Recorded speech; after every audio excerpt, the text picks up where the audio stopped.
Can you tell us a little bit about you and your space in particular? Yeah, my name is Jeff Abbey Maldonado, and my studio is located in the APO building.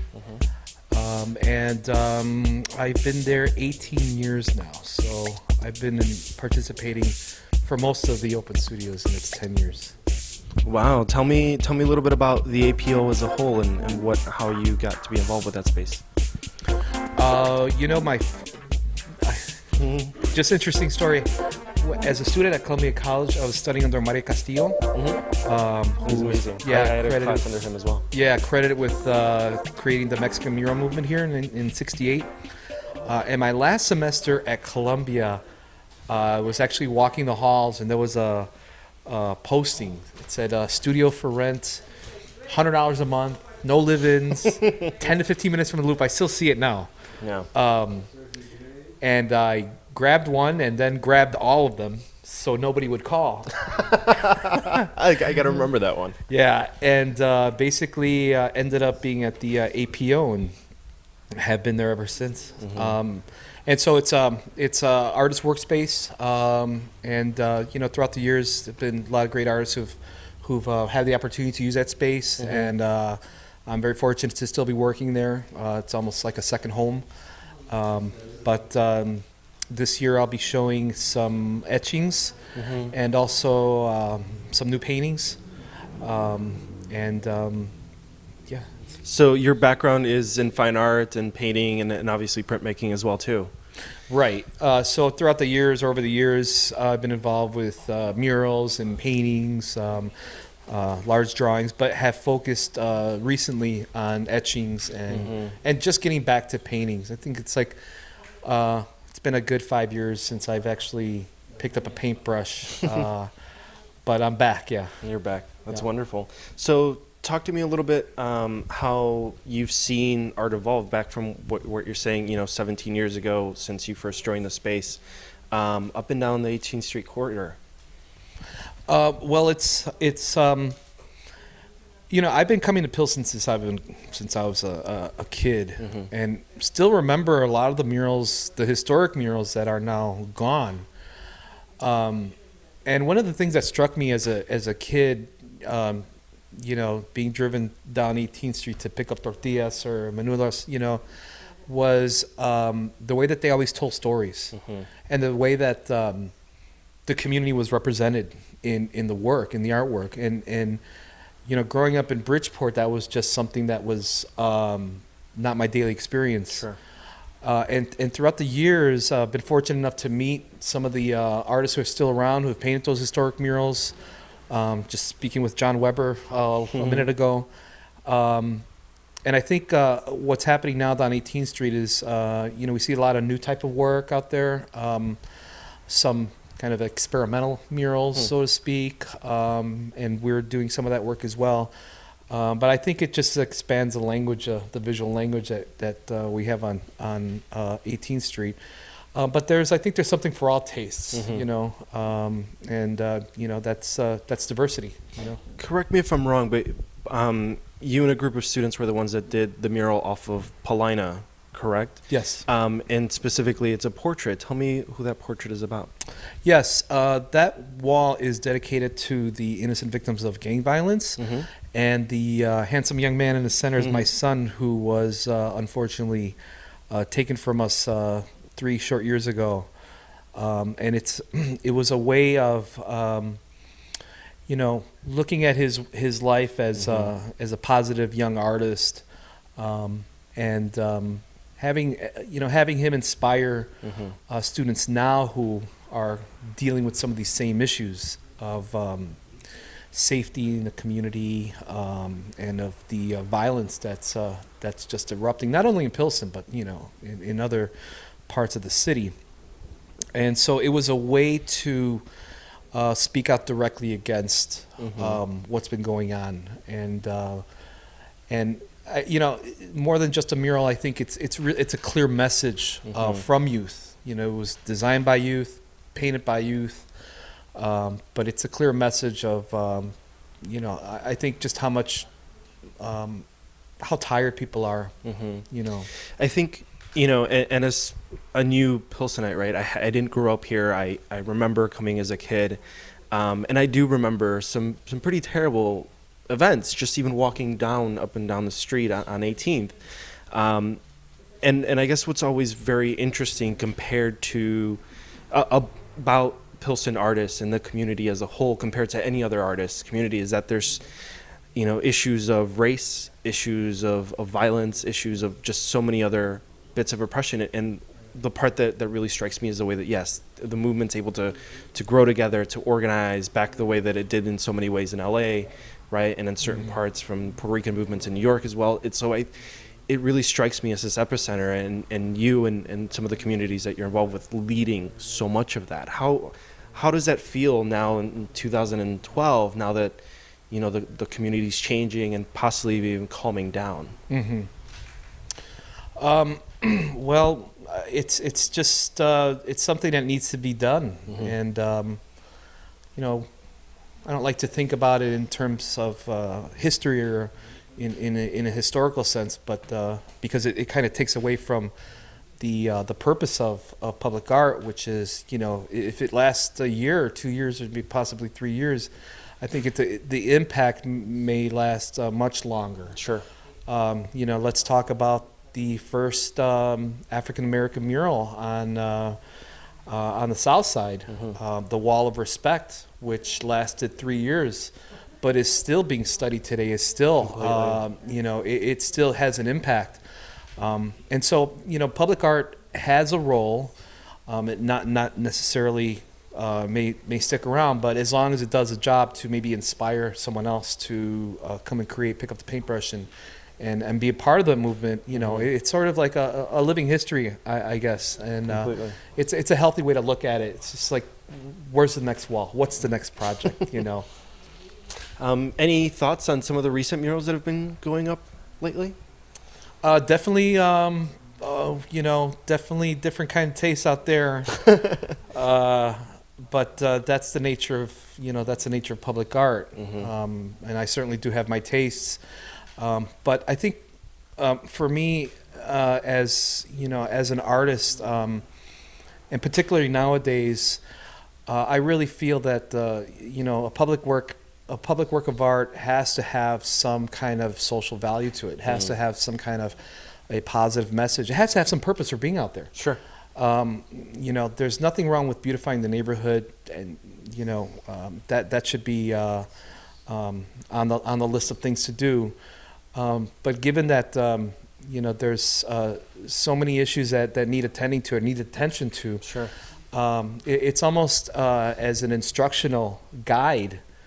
Part of the reason why we painted the mural on Paulina was that we, because the community's in change now, we wanted to instruct people who are new to the community, and advise them on their responsibilities in living in this community. I mean, if you see people who are doing negative things, either game banging or drug dealing or what have you, it's your responsibility as a person in this neighborhood to call up 911, to talk to your neighbors, to formulate these plans of action for not only their own safety but for the community at large. I mean, it's always the innocent ones who end up taking the bullet. And for me now, it seems that my work has a little bit more purpose to it, and everything happens for a reason, and maybe sitting here talking to you is part of that purpose. Sure. No, completely. No, and we really appreciate you sharing your thoughts and your stories, and more importantly, teaching the younger generations. I think that's probably one of the best parts about art and art making and public art making, that it's very much a collaborative process. It's not a small canvas. It's it's right. a block. And the art is just a vehicle. Sure. The art is just a vehicle for creating that change in young people, and they're looking for instructors, mentors, artists to work with. They're actively looking, and I think one of the great things about the artists in Pilsen is that many of them do teach, do work with youth, in a sense giving back to the community, which is needed. I mean, I've worked throughout the city, and and despite what's happened in our own community, with my son being killed, a half a block from my studio, is that there's still hope in this community for it to improve. And as a matter of fact, after this tragedy happened, it was a community who actually kept my wife and I here. I mean, we were, initial thoughts were, let's move on. Sure. Let's move on. But the community actually changed our minds and, infused us with love and, it was just a lot of love. That's awesome. That's so amazing. Thank you so much. Is there any place in particular people can find out more about you and your work? Well, they can come visit me in my studio. Okay. Or look up JDF Peace Project. Do a Google search, and my information's out there. Wonderful. Thank you very much. We Thank you. appreciate it. This is Colibri Studio Gallery. We started this, oh my gosh, it's probably about 12 years ago, as an alternative space for artists to have an opportunity to show their artwork, and as well as a studio. And I started this with Roberto Ferreira, another artist in the community. We used to be partners. So now it's mostly my studio, and I do, once in a while, I do events. But this studio, I think, was a very incredible space as an example to the community, because it was before many of the current studios, galleries, or alternative spaces were around. So in the span of 14 years, the community has really changed, grown. There is a lot more spaces and people and artists, from music to art and theater, but mostly music and art. Because here we used to have the Fandango every month for 10 years. So that was like an amazing movement that was created really by Roberto Ferreira with Tarima Son, who was the first group really after Sones de Mexico. No? So from Tarima Son, then we have many groups that came out: Fandanguero, Son del Viento, Los Chiquitos, and so on. So it's been an amazing journey being in this space. Speak to me a little bit more about how the music has related to the work and influenced it back, and kind of that symbiotic relationship that's happening. Because it's fascinating that as a communal space, right? It's also during the day it might be, an active space versus a party space at night. Yes. The space just really transformed. You might see it like it is now, like it's a little messy, and it's an art studio, and with the easel out and the paints out, and then all of a sudden, get ready for the Fandango, for example. And so we put everything away, we put the dividers, put everything back, put chairs, a stage, mics and speakers, and hey, we're ready for Fandango, So the space is a multi-use space, and it just really is incredible blessing that we have. Is some of your personal work influenced heavily by music? Yeah, sometimes I have created while this music is going on. Oh, okay. And they're Just very sneak out into the musical and corner. very colorful. Yeah, it's on the table and just do my thing. Wonderful. Yeah.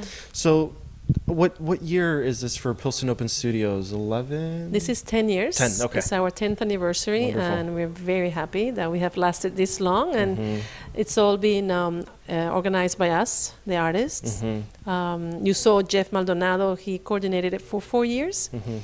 The first year was by Hector Duarte and Linda Luton, who were the ones that kind of had the idea of getting us all involved as a group. And so here we are, 10 years afterwards. I've been doing the organization, the coordination for 5 years now. It's been a challenge because having to work with artists who we are not very organized sometimes. And I know the feeling, so no worries. Yeah, no, but I it's suffer from the same. a great So great much. journey. really. So how many spaces in particular are this year? And This how is year that compared to we last year? With this year we have 45 spaces. Last year we had 42.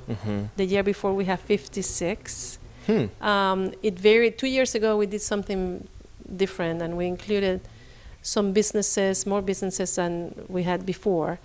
But we decided to go back to the original idea of just mostly studios. We still accepted a couple of places this year that are not studios, just to give the opportunity to some artists to participate. But the main focus is to show people our spaces, where we work, where we live, share the work, the art, the importance of our profession in life in general. That's interesting that you say, so there's an application process to become, to be listed as the Pilsen Open Studios as well. How do you think that, what was the reasoning for opening it up and then maybe closing it back down, it seems like? The reason to open it up, it was interesting because before we went only from Western to around Morgan Street. Okay. For 8 years we did that. For 7 years we did that. And then there were artists in the Holstead area where the buildings for Port Majerski are that were not part of the Port Majerski circle. The Port Majerskis don't participate with us because they have their own event. But we felt like it was not fair that the ones that were over there that were not with Port Majerski couldn't be with them or with us. So I had the idea of actually opening it up all the way there, and there was a lot of controversy. But there were a lot of artists on that side that wanted to participate and have been in the community for 30, 35, 40 years. So even if there were 2 or 3 or 4 people of those that wanted to be with us, it was very worth it to go all the way over there.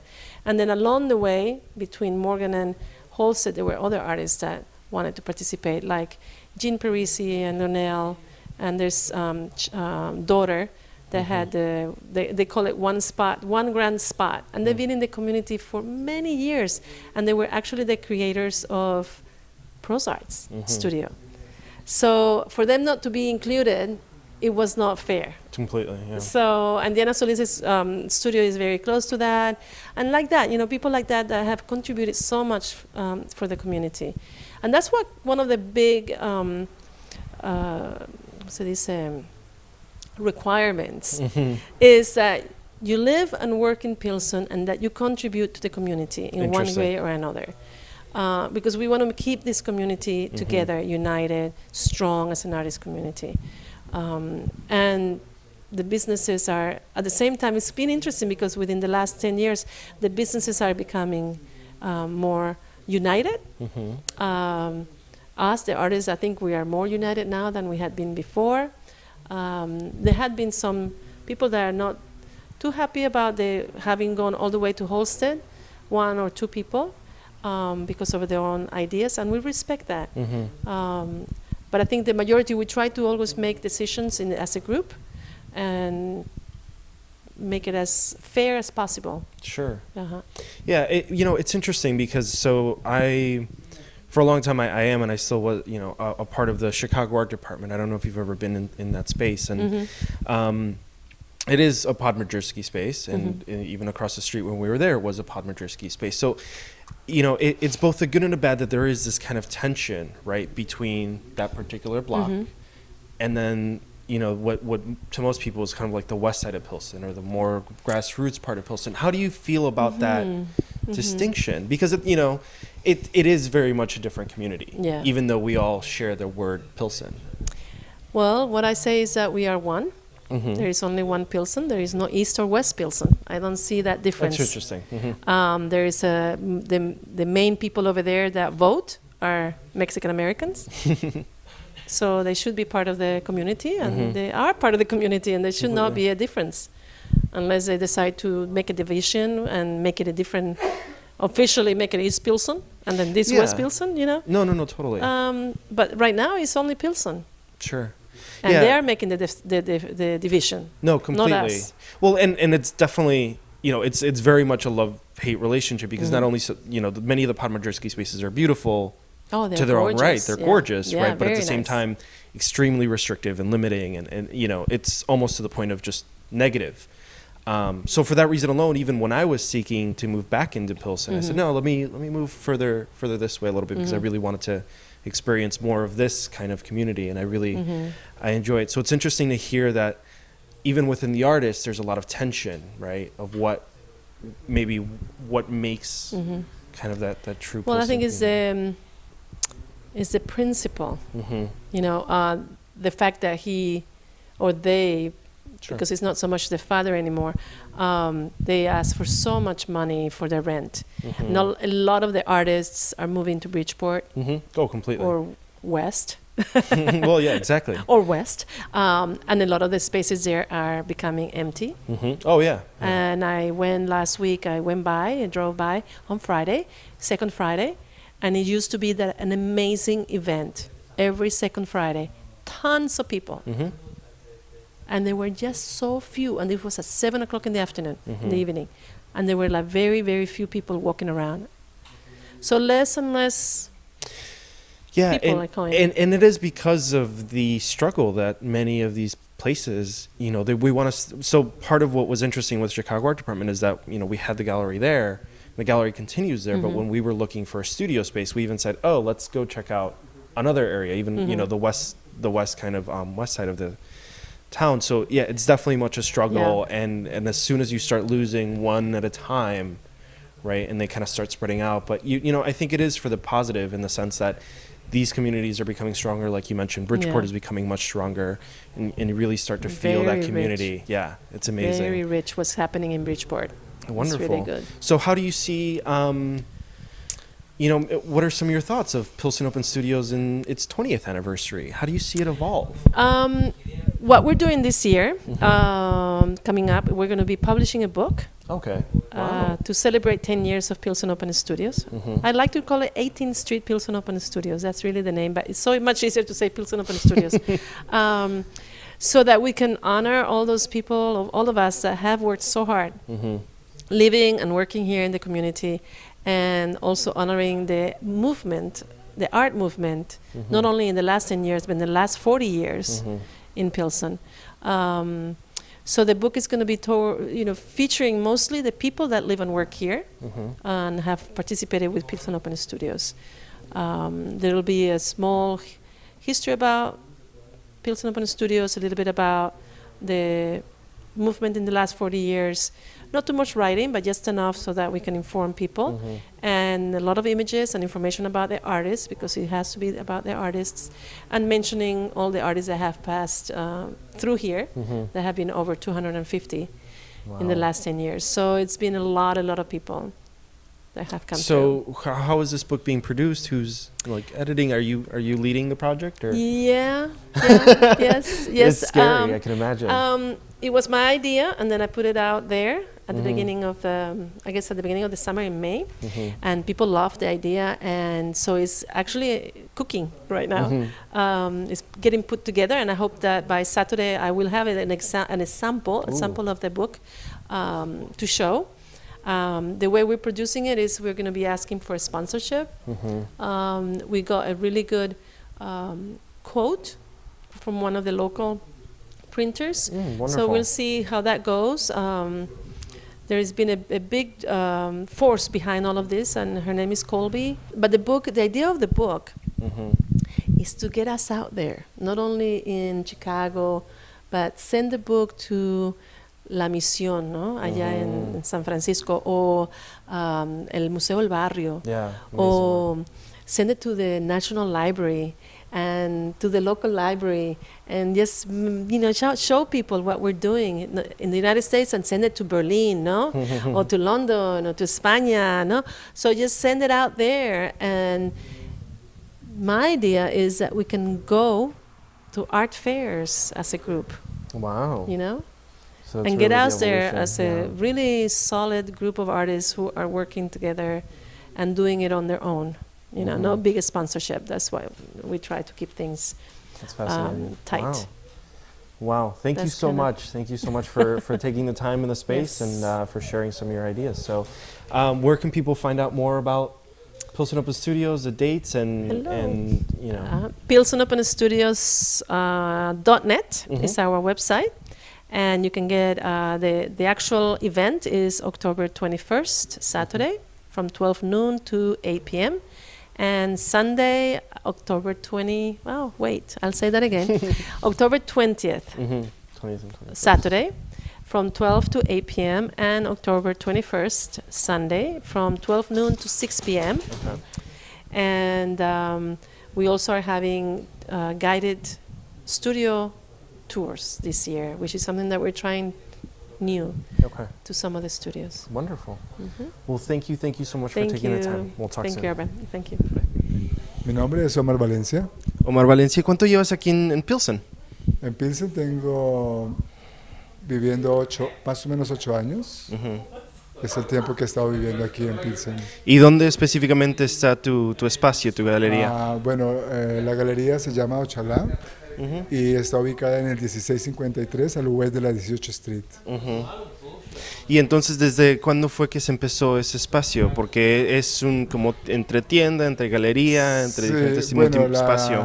la idea original es, bueno, se inició en el año 2005, hace 7 años más o menos, poco más de 7 años. Y la idea original era una galería de arte espiritual.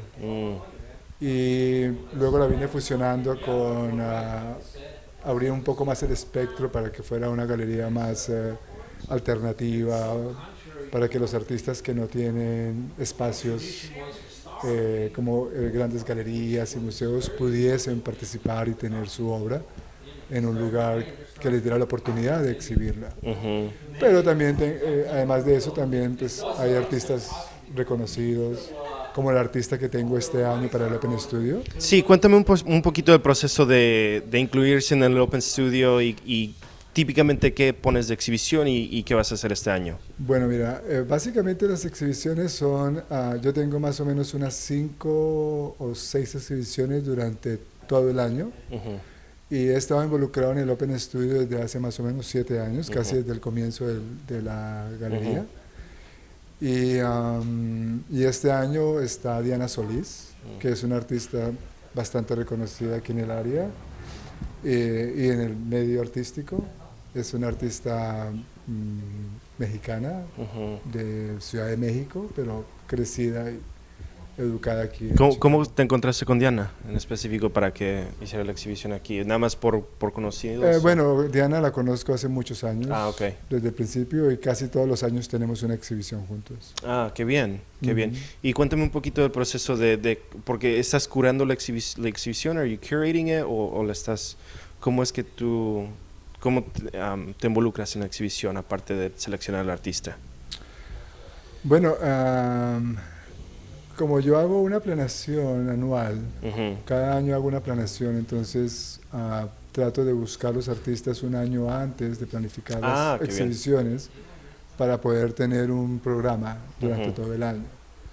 Entonces, siempre busco artistas que hayan tenido exhibiciones durante el año, pero también alternándolos con nuevos artistas, y trato de seleccionar la obra con un lenguaje diferente, con una idea distinta de cada artista y cada proyecto.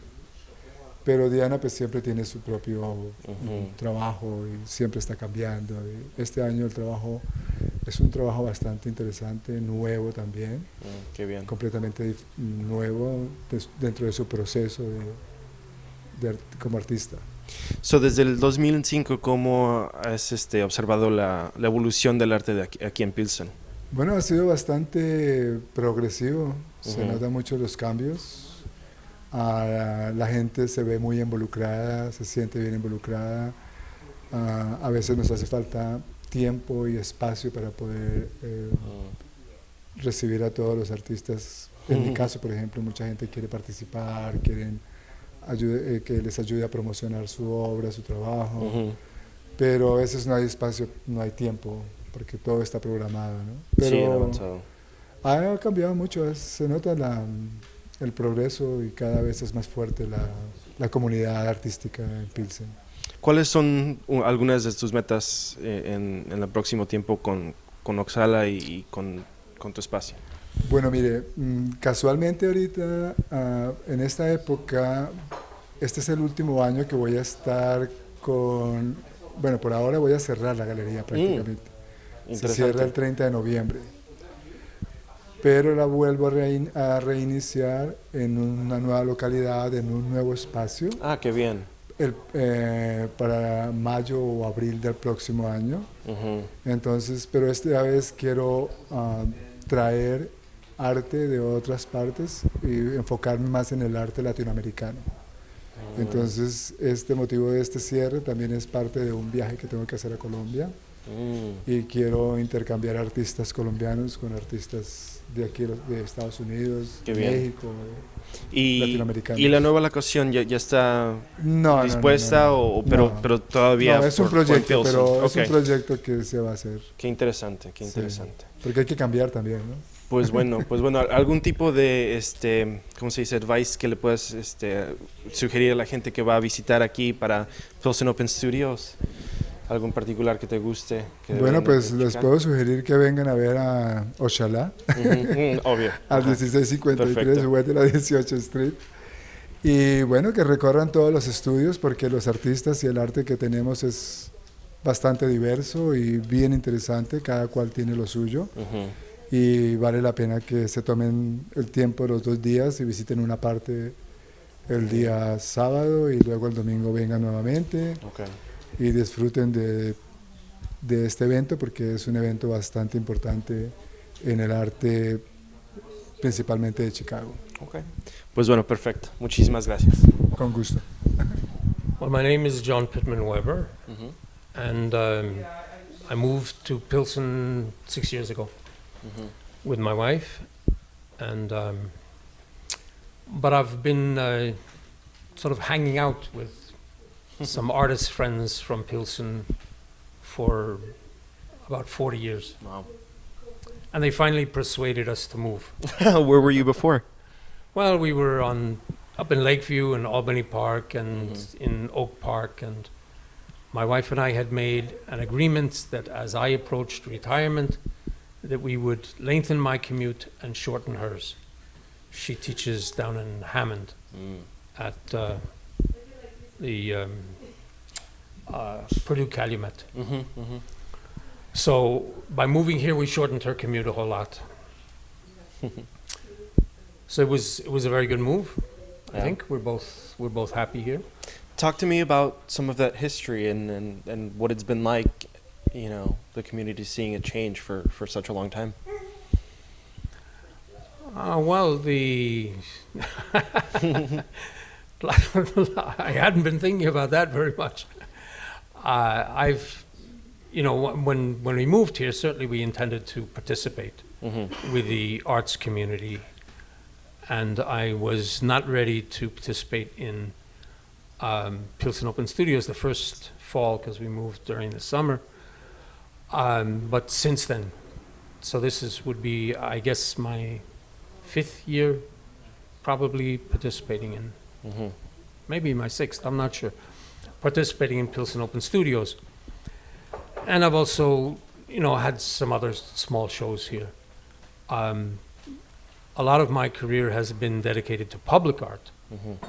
And so that was really the reason why I was connected with some of the Pilsen artists, because of the murals and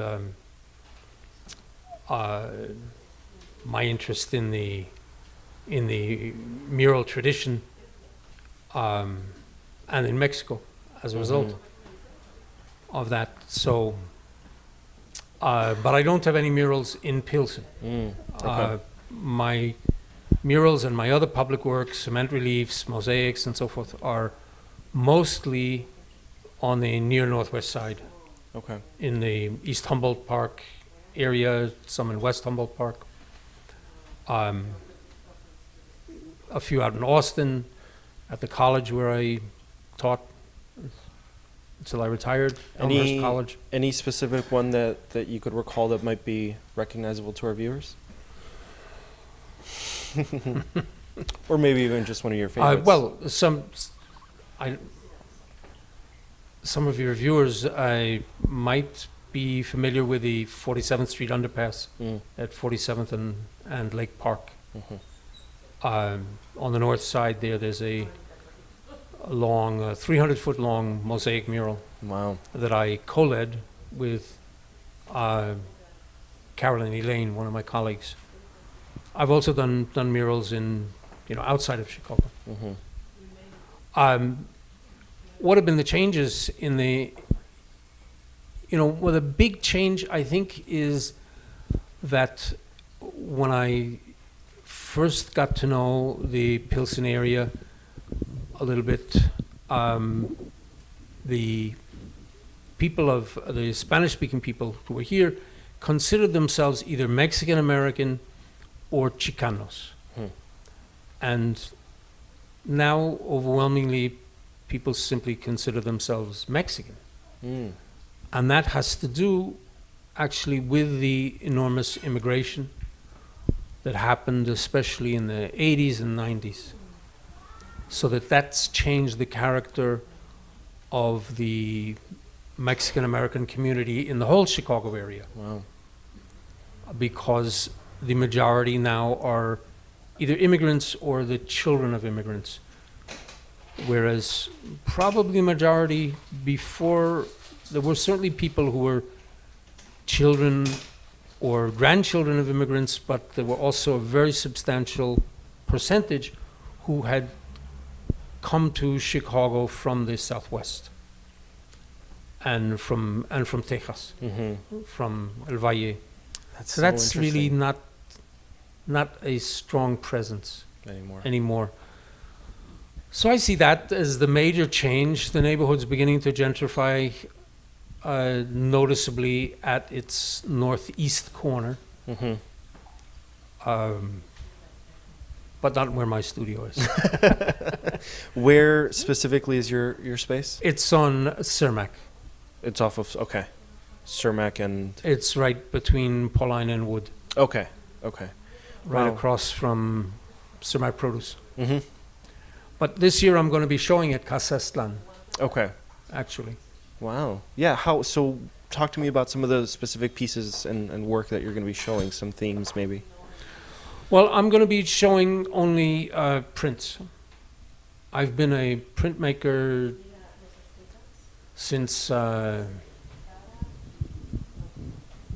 a long, long time. I suppose I would really be considered a painter, and like a great many people who do prints are primarily painters who do prints. So I'm not exactly a printmaker's printmaker. I've always been doing various different things, but I've always done woodcuts. Most recently, I've gone back to lino cut, but lithos, etchings. And so I've produced a lot of prints over the years, and of course I'm able to sell them at much lower prices. And so I will have some things priced at $10, and others priced up to a couple hundred. Yeah. But most of the people who actually buy my art are not, let's say, top drawer collectors. They're mostly either teaching colleagues or people that are in similarly paid, let's say, lower paid professionals, or fellow artists, or just people that I know from, that I've got to know in different neighborhoods. And so they're the people who know my art, and their budgets are limited. Sure. So that's one of the reasons for continuing to do printmaking. So talk to me some about the themes and of your work, and how has that evolved from maybe the murals to what you're doing now that's in printing? Well, the themes have always sort of gone back and forth, or the images at any rate have bounced back and forth between my studio work and my public work, and usually they'll first appear in a drawing, and then perhaps appear in a mural, a painting, and ultimately perhaps in a print.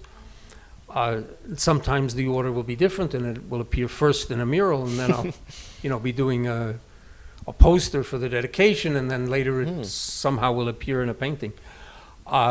Since graduate school, I've been interested in sort of indirect or broken or fragmentary narrations, where there's contrasting imagery, or imagery where it's not immediately evident that they're part of the same sequence, and it's up to the viewer to sort of put them together, and it's ideas that are sort of associated somehow in my mind, or that might be associated in the viewer's mind. Of course, when I'm doing public art, I do a great deal of consultation and a lot of listening, and so I'm trying to use elements that people in the immediate audience will recognize.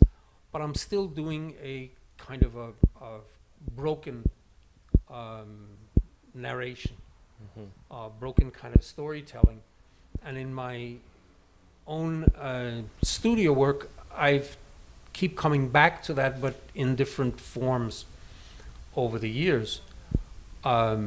So very often there's an element of reference in my studio work to current events, or to some major problem that's that I'm thinking about. There's usually images that in some way relate to my own family.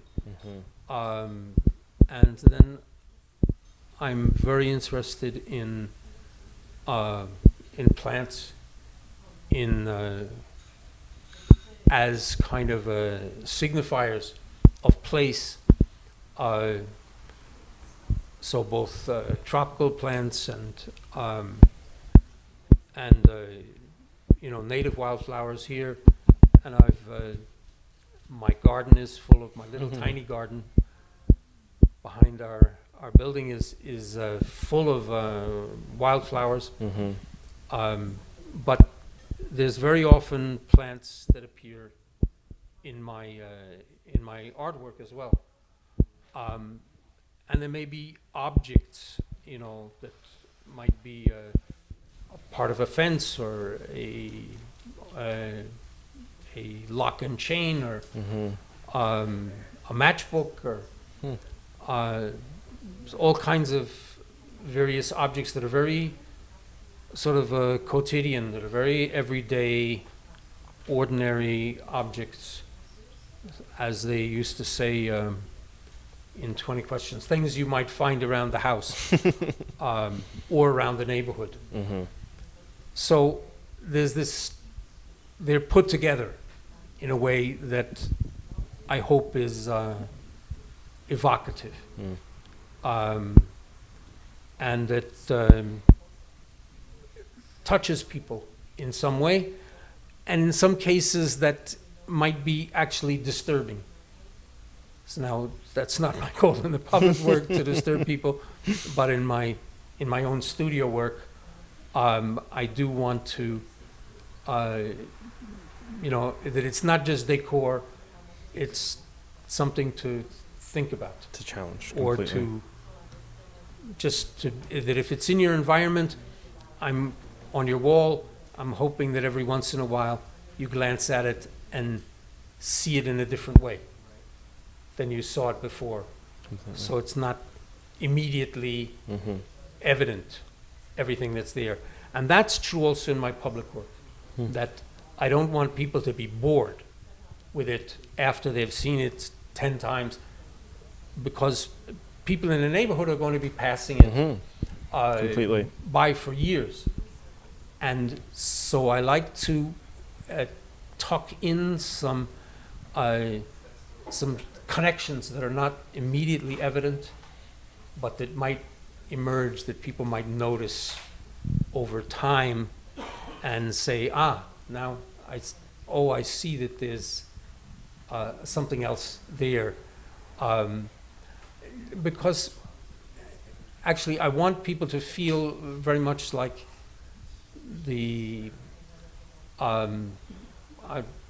one of my colleagues that I've worked a lot with, and I talk about our work together as like home cooking. Mm. We wanted to have a kind of home cooking residence that people feel very comfortable with it, but that it also, strikes certain chords with them of recognition, that they recognize parts of their own life in That's it. so interesting. Yeah. And in my studio work, I'm also trying for that, but I'm trying to also touch aspects of our society and our relationships that are possibly even painful or that are less than satisfactory. So it's less comfort food, but I hope that it's still intriguing. Completely. So, where can people find out more about your work? Is there online or just your studio? I have a website Wonderful. that's jpweberart.com. I'm also on Facebook as John Pittman Weber, and of course I'll be in Pilsen Open Studios. Even better. To see the work in person and hopefully even And purchase every one other of your prints. weekend, I'm in my studio across from Cermak Produce. Wonderful. So when you've finished buying your potatoes and onions, you can come and knock on the door, and if I'm there, Oh wow. be happy to talk to you. Wonderful. Thank you so much for the time.